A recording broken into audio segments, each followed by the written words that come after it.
Subscribe कीजिए और bell icon को दबाना ना भूलिए ताकि आपको हमारी नई वीडियोस की अपडेट। कासोदा पुलिस स्टेशन की ओर से पत्रकार दिवस पर सभी पत्रकार बंधुओं का किया गया सत्कार। आचार्य बाड़ा शास्त्री जम्मेकर जयंती व पत्रकार दिवस के मौके पर कासोदा पुलिस स्टेशन की ओर से सभी पत्रकार बंधुओं का सत्कार किया गया। सभी पत्रकार बंधुओं को कासोदा पुलिस स्टेशन सहायक पुलिस निरीक्षक श्रीकांत पाटिल सर ने अपने हाथों से फूल और भेंट वस्तु देकर सभी का सत्कार किया। इस मौके पर ज्येष्ठ पत्रकार नरेंद्र पाटिल सर ने पत्रकार दिवस का महत्व साझा किया। वहीं सहायक पुलिस निरीक्षक श्रीकांत पाटिल सर ने अपने मनोगत व्यक्त किए।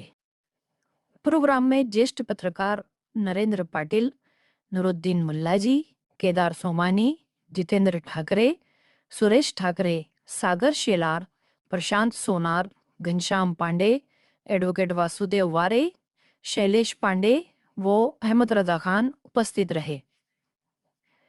देखते रहिए इन्वेस्टिगेशन न्यूज़ 24।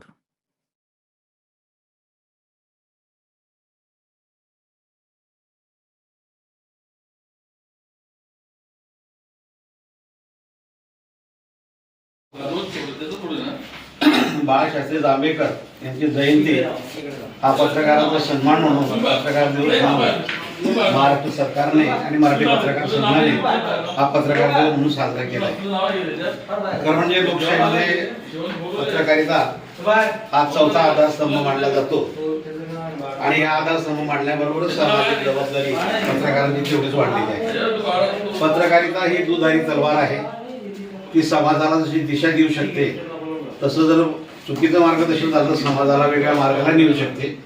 म्हणून सामाजिक बांध जपणारी, देशप्रेम जपणारी आणि न्याय देणारी अशी एकमेव संस्था म्हणजे वृत्तपत्र संस्था आहे आणि त्याचे आपण सर्व पायिक आहोत। म्हणून आपली जबाबदारी समाजाप्रती, देशाप्रती, राष्ट्राप्रती वाढलेली आहे आणि म्हणूनच आपण आपल्या बाळशास्त्री जांभेकर असतील, लोकमान्य टिळक असतील, पवा गाडगीळ असतील, मधुकर भावे असतील, अनेक नावं आपल्याला घेता येतील। या पत्रकारांविरोध पण विरोध करणं म्हणजे काही शत्रुत्व नाही, फक्त चुकीला विरोध असावा, व्यक्तीला विरोध असू नये ही भूमिका आपण पत्रकार आजपर्यंत जपत आले तर आपण भविष्यात जपू असं पत्रकारांच्या वतीने या ठिकाणी मी प्रास्ताविकात सांगतो। खरं म्हणजे आपण बोलण्यापेक्षा आपण ऐकायला बसलो होतो, खरं म्हणजे थोडं तुम्ही जबाबदारी दिली आणि माझी आता शिक्षक अजूनही जागा आहे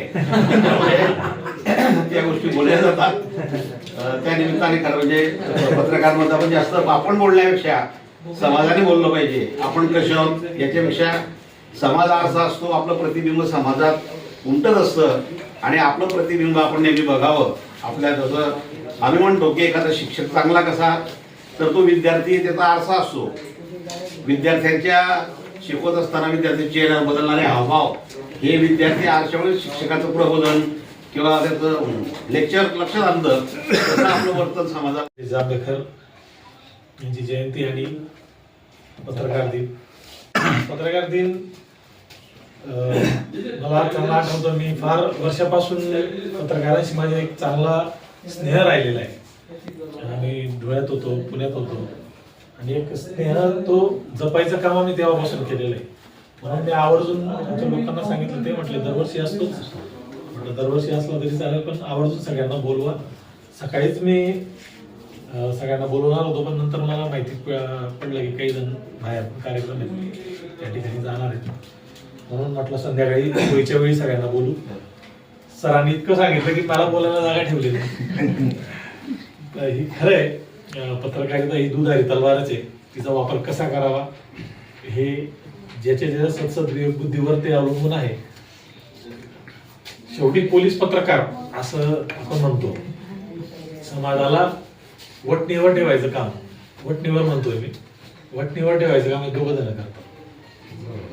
चुका लक्षात आणून दिलं आणि चुकांवर कारवाई करणं।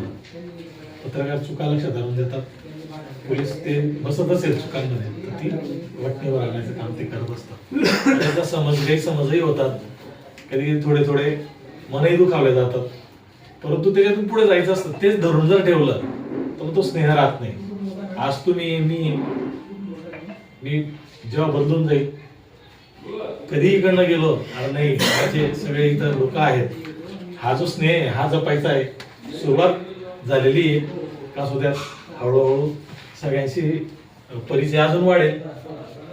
परंतु तुमच्या सगळ्यांचा सन्मान करणं हे माझं आद्य कर्तव्य मी समजतो आणि जास्त न बोलता तुम्ही सगळे जे समाजाची सेवा करतायत त्याचं मी सगळ्या समाजाच्या वतीने मी तुमचं आभार व्यक्त करतो आणि आम्ही एक छोटीशी भेट देणार आहोत जी पत्रकारांना गरजेची आहे ती देऊन तुमचा सन्मान करू इच्छितो. आपणच ठरवा, ज्येष्ठ मंडळींपासून सुरुवात करूया आणि